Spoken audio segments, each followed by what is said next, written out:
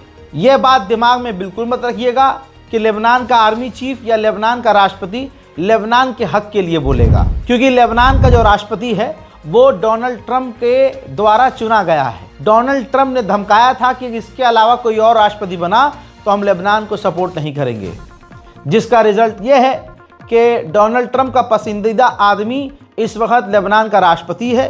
Lebanon की सेना हो, लेबनान का राष्ट्रपति हो, हिजबुल्लाह के खिलाफ काम कर रहा है।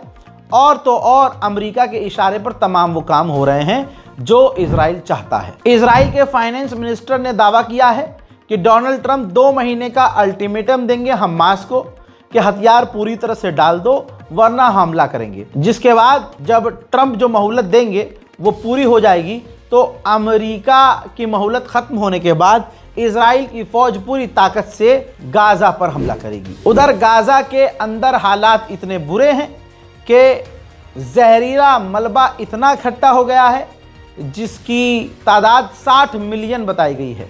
60 मिलियन टन गाज़ा में कूड़ा है जहरीला, जिसकी वजह से बीमारियां, गंदगी फैल रही है।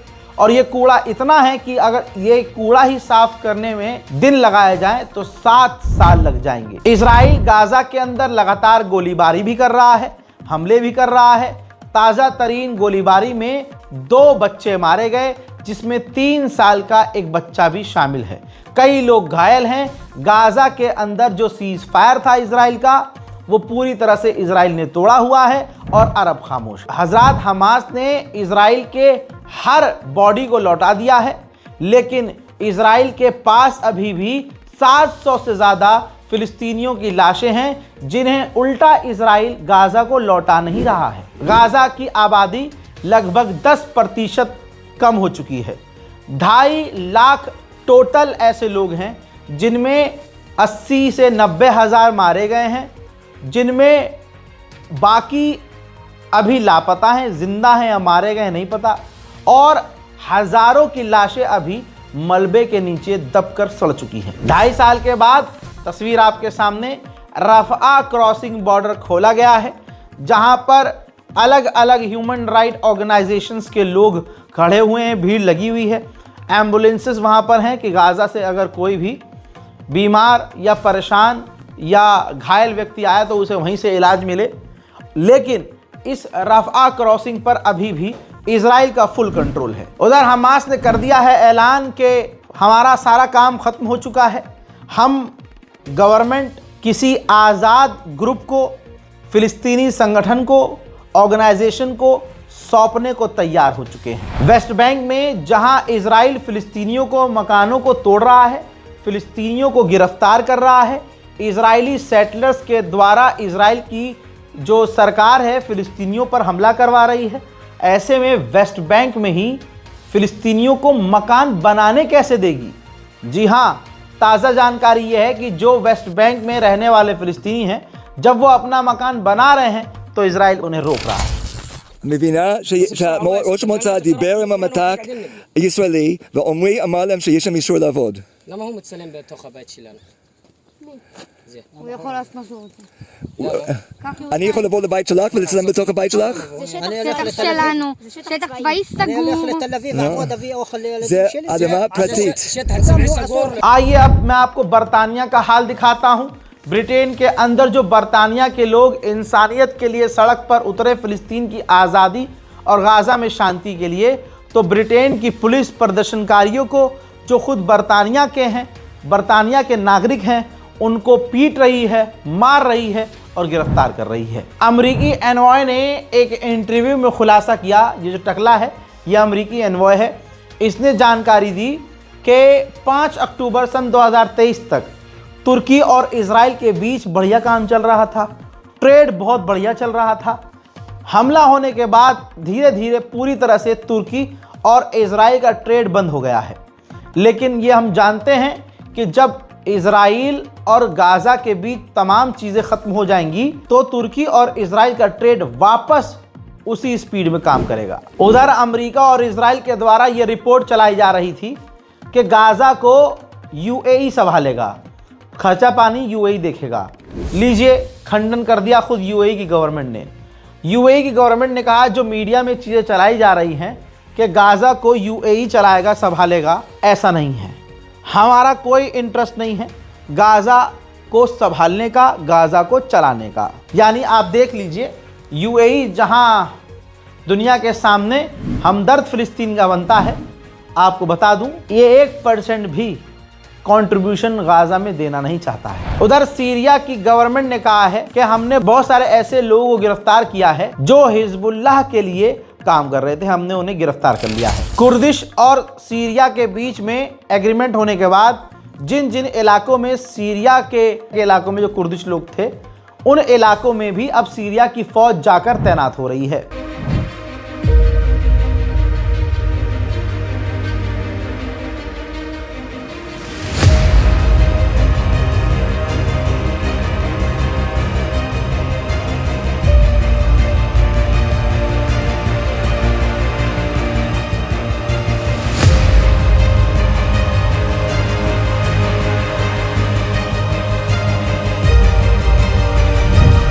मोहतरम हजरात, लीजिए ईरान का अपडेट मेरे पास ये रिकॉर्ड करते करते आया है, जो बड़ा है, बहुत बड़ा अपडेट है।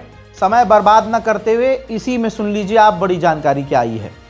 जो ईरान के supreme leader Ayatollah Syed Ali खामनाई के एडवाइज़र हैं, उन्होंने कहा कि अगर डिप्लोमेटिक टॉक फेल होती है, अमेरिका से या मीडिएटर से बातचीत फेल होती है, तो हम जंग के लिए तैयार हैं। और अगर अमेरिका ने हम पर हमला किया तो हम सीधा हमला इजराइल पर करेंगे। हाँ, थोड़ा बहुत यूरेनियम हम दे सकते हैं किसी तीसरे देश को, लेकिन हम अपने जो वादे हैं, जो अपनी बातें हैं, उससे नहीं हटेंगे। मिसाइल प्रोग्राम पर बात नहीं करेंगे।